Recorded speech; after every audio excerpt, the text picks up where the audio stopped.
Representative Susan Valdés of Florida House District 64 in Hillsborough decides to switch party affiliation from Democrat to Republican, and there are repercussions.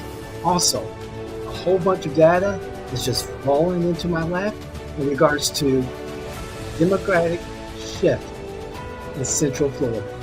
Let's go. This is You Can't Make This Shit Up.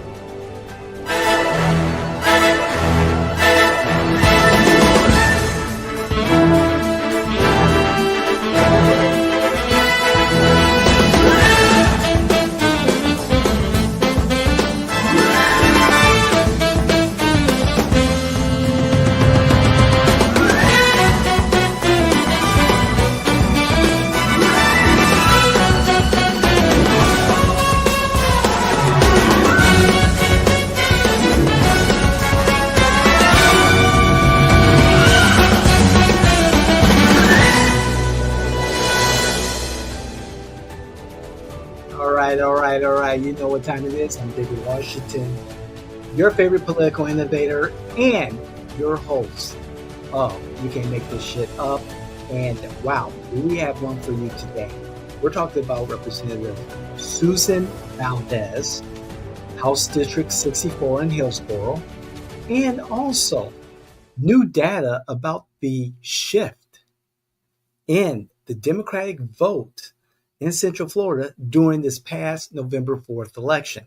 Let's start with Representative Susan Valdés, a pro-choice Democrat who recently announced that she will be caucusing with the Florida House Republicans, thus increasing the already record supermajority in the House and Florida Senate for the Republicans. Of course, the Democrats are, hair on fire. This is a betrayal of the trust and vote of her voting Democrat constituency. However, Representative Valdés is like, hey, I want to get stuff done.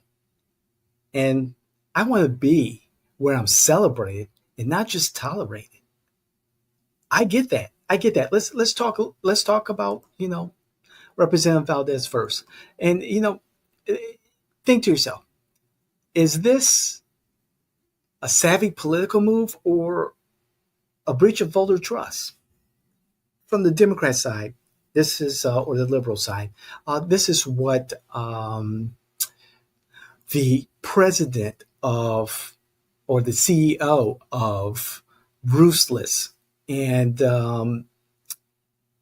Florida, she stated, the voters of House District 64 elected a Democratic pro-choice woman to continue representing them in Tallahassee just a few weeks ago, making this decision now a betrayal of their trust and their votes.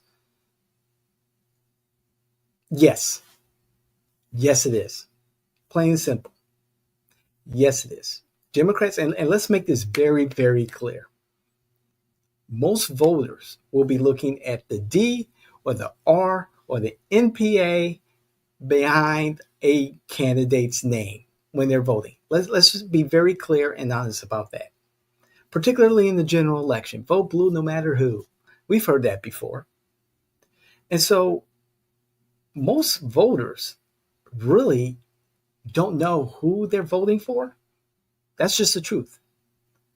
Again, they see the D or the R behind a candidate's name, and they're going to go, hey, I'm a Democrat, I'm voting for all Democrats. Hey, I'm a Republican, I'm going to all Republicans. There are exceptions, of course. Sometimes one candidate stands out more than another. For example, my Representative Anna Escamani, she is well known. She's a big advocate in the community here in Central Florida, Orange County, Orlando. And so she stands out. She's a Democrat. People are going to see that. She's in a very Democratic blue district. So, she's going to get that vote. Just like Representative Valdés. She had a strong blue district. She has a strong blue district. And so Valdés is going to, get those Democratic votes. Democrats, liberals are like, This is betrayal. There should be a special election. There should be a special election since you're no longer representing your constituents as a Democrat. You should run as a Republican and let the voters decide. Now, what she has stated, Representative Valdés, is that I know that I won't agree with my fellow Republican House members on every issue, but I know that in their caucus, I will be welcomed and treated with respect. Go where you're celebrated, not where you're only tolerated. You're going to hear that a lot from me. I get it.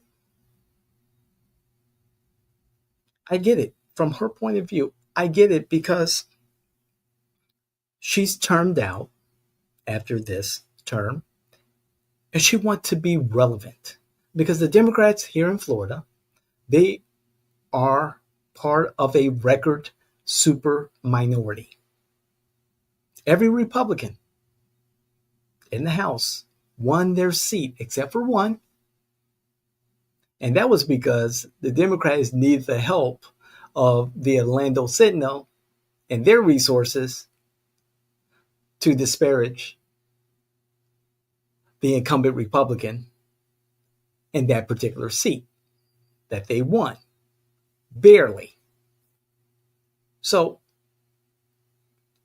for Representative Valdés, being able to go and caucus with the Republicans with the hope, and we'll see, with the hope of bringing home the bacon, caucusing and negotiating and compromising on getting good legislation enacted for her constituency and the state of Florida.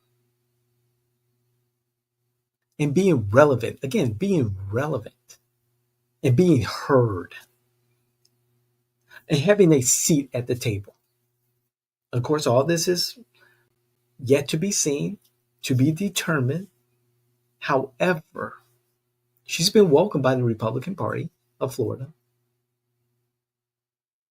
And hopefully those things will work out, not just for Representative Valdés, but for House District 64. And perhaps House District 64 will be successful in reaping the benefits of her party affiliation switch.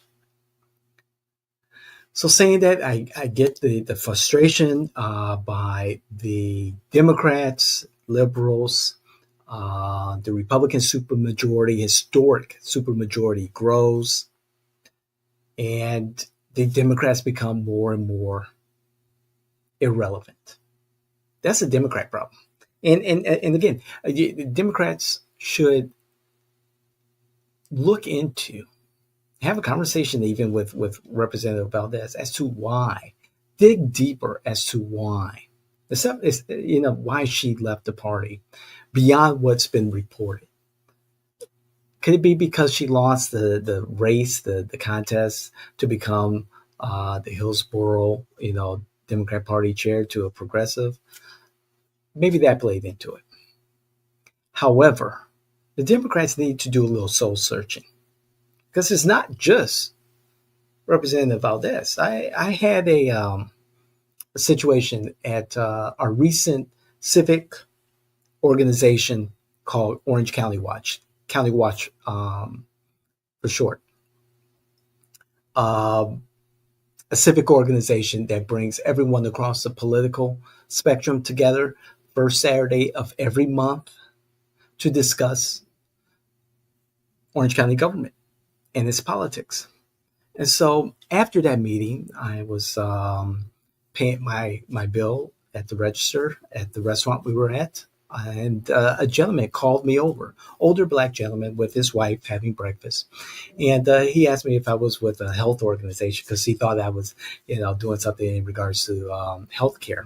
I said, no, no, no, I'm with County Watch, and I gave him a pamphlet and his wife also, and explained to him what County Watch was all about and how we, bring everyone together across the political spectrum. He's like, wow, that's a great idea. I want to learn more. Maybe I'll even, come by, in January to attend your meeting. I was like, that would be great. That would be awesome. We'll love to have you and introduce you to our membership. And perhaps, you will want to be a member someday.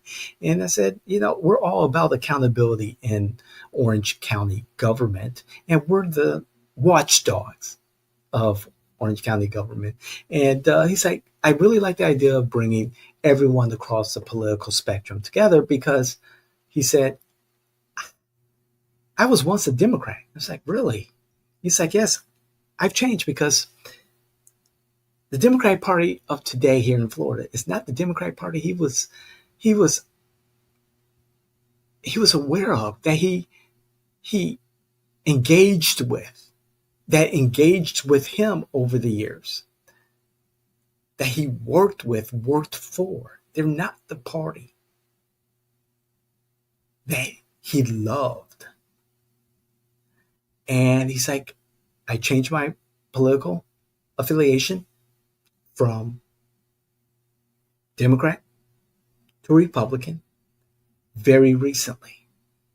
And I said, Duke is his name. Duke, I get it.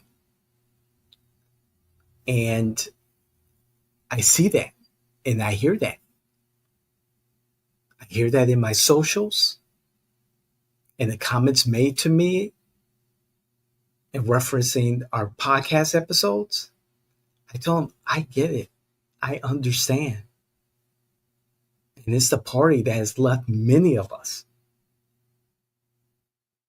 And so I invited Duke and his wife again to County Watch. And hopefully, Duke, if you're watching this, shout out to you and your wife. And hopefully we'll see you in January. Democrats have an issue and they have a problem. And I want to look at the data here and referencing this problem. The Democrats have a problem and is slowly shifting to the right. Now, granted, in the 2024 presidential election in Central Florida, of the, I believe, 12 house races, let me double check this. The 13 state House seats for the Orlando Tri-County area went from being all for Biden in 2020 to 5 of them switching to Trump. 13. 5 of them switching to Trump. Now, 5 is a nominal number, but that's 2 away from half of them switching. And I'm going to bring this up. I'm going to try and bring this up on the screen here. However, when I saw the data today, I'm like, oh boy, the Republicans are coming, and they are coming, and they are preparing to fight. They are preparing to fight for every seat and grow that supermajority. I have it on the screen here. We saw House District 35 flip from Tom Keene to now Representative Erica Booth. Look at 35, top of the list here. A swing of almost 10% from Biden to Trump. 2020 to 2024. Harris underperformed by nearly 10%. In my district, 42. 42, a swing. However, although the margins were, small for Trump, there was a swing of 4%, 4% in favor of Trump. Harris underperforming. As you can see, Harris underperformed in every single district, all 13, from 4% upwards of 19%. That's a problem. That's a big problem. And as you can see from this map, some of these seats were already Republican. Some of the seats were fought hard by both Republicans and Democrats. However, they lost. 37, 38, lost. 43, lost by Democrats. Even though they were won by Harris.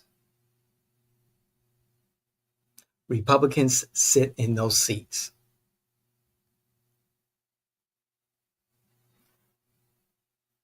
They're coming. Republicans are coming. Now, we may not see, what, 13 seats? 9 of them next term, next election in 2026.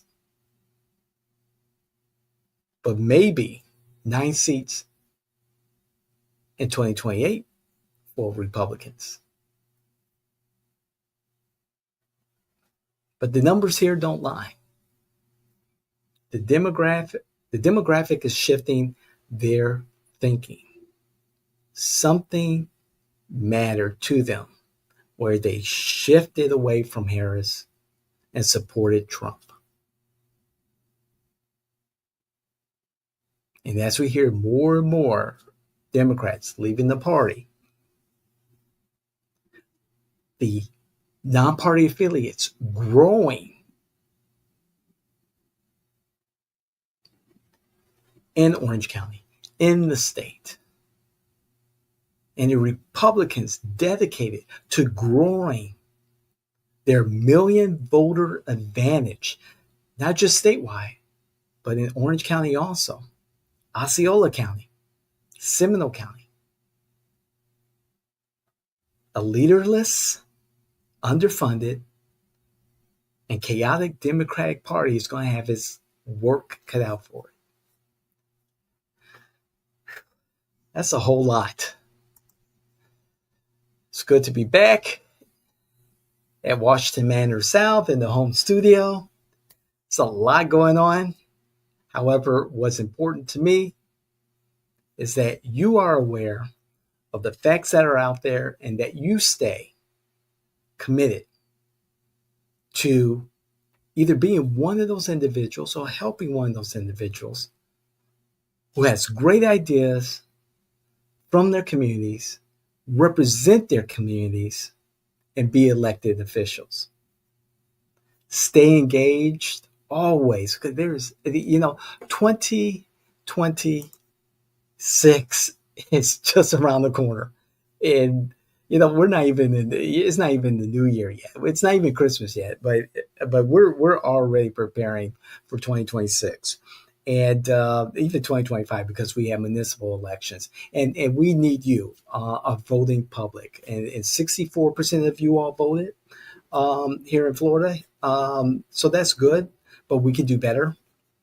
It's important for you as voters, as our community, to engage and stay aware of what's happening. We've got issues coming out of the state's attorney's office. We've had issues coming out of the city of Orlando. We'll be talking about the rate increases that the Orlando utility is hoping to implement.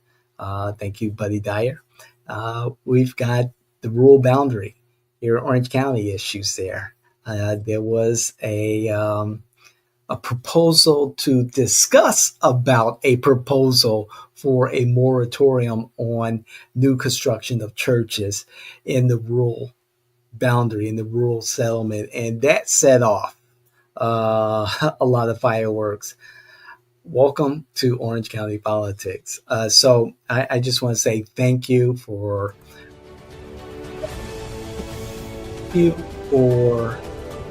tuning in. Please like, share, hit that notification button, and let all of your family, friends, influencers, and those politicals that you know, candidates, electeds, all about, let them know all about our different content on the Jay and Washington Network, because they too could benefit from what we're sharing. So again, I'm David Washington. You can't make this shit up. We will see you the next time.